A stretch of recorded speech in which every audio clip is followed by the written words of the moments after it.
A few months ago, a local service business owner reached out to me because he needed help getting his A2P application to person registration approved inside his GoHighLevel. At first, everything looked ready. His website looked good, his forms looked good, his account looked good. Then suddenly, he decided to put everything on hold. No explanation, no timeline, just let's revisit this later. Fast forward a few months, he came back. And what happened next led no explanation, no timeline, just let's revisit this later. Fast forward a few months, he came back.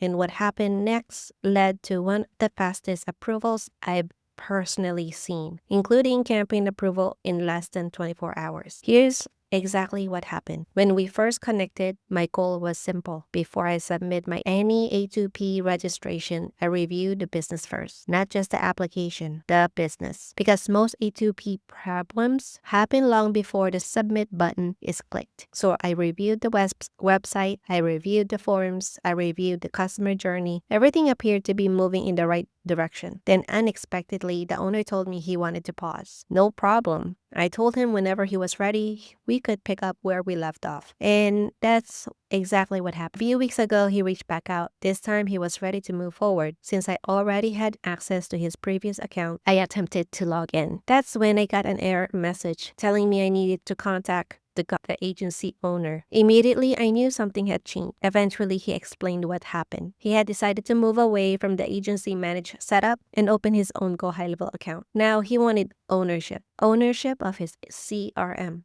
Ownership of his systems. Ownership of his marketing.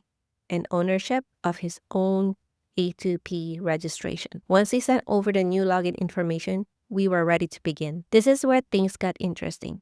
I told him there was a new A2P registration process available through GoHighLevel. To be completely transparent, I hadn't personally used it with a client yet. I had heard things. I had heard approvals were moving faster, but I didn't have first-hand experience yet. He was open to trying it, so we moved forward. And honestly, I was just as curious about the results as he was. Before submitting anything, we gathered everything needed. The CP575, the IRS that gets sent out after you registered your business, privacy policy, terms of service, proper consent language, use case descriptions, message samples, all the standard requirements. But because his website had originally been built by another agency, I wasn't willing to stop there. This is where attention to detail matters. Compliance doesn't care about assumptions. Compliance cares about consistency. Every form, every consent box,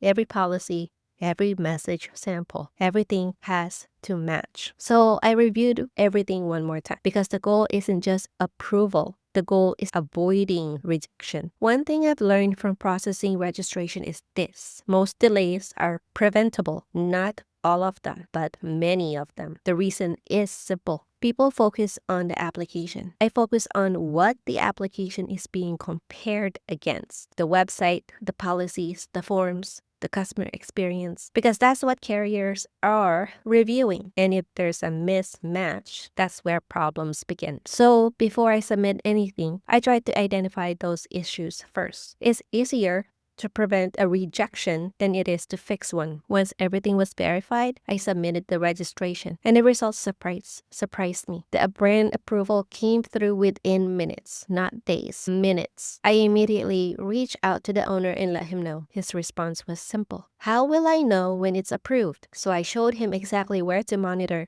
the status inside the platform. At that point, all we could do was wait. Then came the next surprise. Less than 24 hours later, the campaign approval came through. He sent me an email, and that's when I knew this newer process had real potential. Was it only because of the new workflow? Maybe partially, but I believe something else mattered just as much: preparation. Because when the foundation is correct, approvals tend to move faster. When the foundation is incomplete, that's when delays begin. The reason I wanted to share this story isn't because it's about A2P. It's because it's about something I see every day. Business owners often think they have a software problem. What they usually have is a systems problem, a process problem, a compliance problem, or an attention to detail problem. The software simply reveals it. This client didn't get approved quickly because of luck.